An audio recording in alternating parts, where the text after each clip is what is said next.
जिसने कभी नुकसान नहीं किया वही सबसे ज्यादा मारा गया। मैं तुम्हारे जंगल में चुपचाप रहता था, न दहाड़ता था, न हमला करता था, ना ही कभी तुम्हारी दुनिया में दखल दिया। मैं इंडियन पेंगोलिन हूं।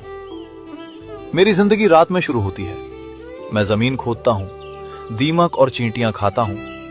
हर साल लाखों कीड़े खत्म करता हूं जो फसलों को खा जाते हैं, जो जंगल को खोखला कर देते हैं।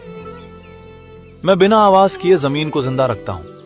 मेरे खोदे हुए रास्तों से मिट्टी सांस लेती है, पानी अंदर जाता है, बीज पिक पाते हैं। मैं किसी का दुश्मन नहीं था, फिर भी मैं दुनिया का सबसे ज्यादा तस्करी किया जाने वाला स्तनधारी बन गया। मेरे पास दांत नहीं थे लड़ने के लिए, मेरे पास पंजे नहीं थे मारने के लिए। मेरे पास सिर्फ मेरे शल्क थे जो मुझे जंगल से बचाते थे। लेकिन इंसान ने उन्हीं शल्कों को मौत की वजह बना दिया। उन्होंने कहा, इनसे दवा बनती है, इनसे ताकत मिलती है, इनसे बीमारी ठीक होती है। सच ये है, मेरे शल्क इंसानी नाखून जैसे ही होते हैं। कोई दवा नहीं, कोई चमत्कार नहीं, बस लालच। मुझे जिंदा पकड़ा गया, मेरे मांसपेशियों को दवाइयों से सुन्न किया गया, मेरे शरीर को खोला गया। मैंने लड़ाई नहीं की, मैंने भागने की कोशिश नहीं की। मैंने वही किया जो मैं हमेशा करता आया था। मैं खुद को एक गेंद में समेट लिया, लेकिन इस बार वो सुरक्षा नहीं थी। मेरी मां ने मुझे जन्म दिया सालों की उम्मीद के बाद, और इंसान ने कुछ ही मिनटों में मेरी पूरी उम्र खत्म कर दी।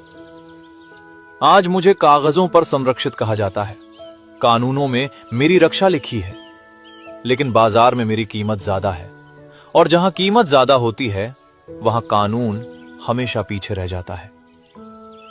मैं डायनासोरों के विनाश से बच गया था, लाखों साल इस धरती पर टिका रहा, लेकिन शायद मैं इंसानी सभ्यता से नहीं बच पाऊंगा। जिस दिन मैं पूरी तरह चला जाऊंगा, तब जंगल शोर नहीं मचाएगा, बस कीड़े बढ़ेंगे, जमीन बीमार होगी, और इंसान फिर किसी नए दुश्मन को दोष देगा। मैं कोई प्रतीक नहीं हूं, मैं कोई कहानी नहीं हूं। मैं एक काम था जो तुमने लालच में मार दिया। और जब तुम पूछोगे प्रकृति पहले जैसी क्यों नहीं रही, तो जवाब कहीं लिखा नहीं मिलेगा, क्योंकि कुछ गलतियां इतनी खामोशी से होती हैं कि उनका नाम भी कोई नहीं रखता।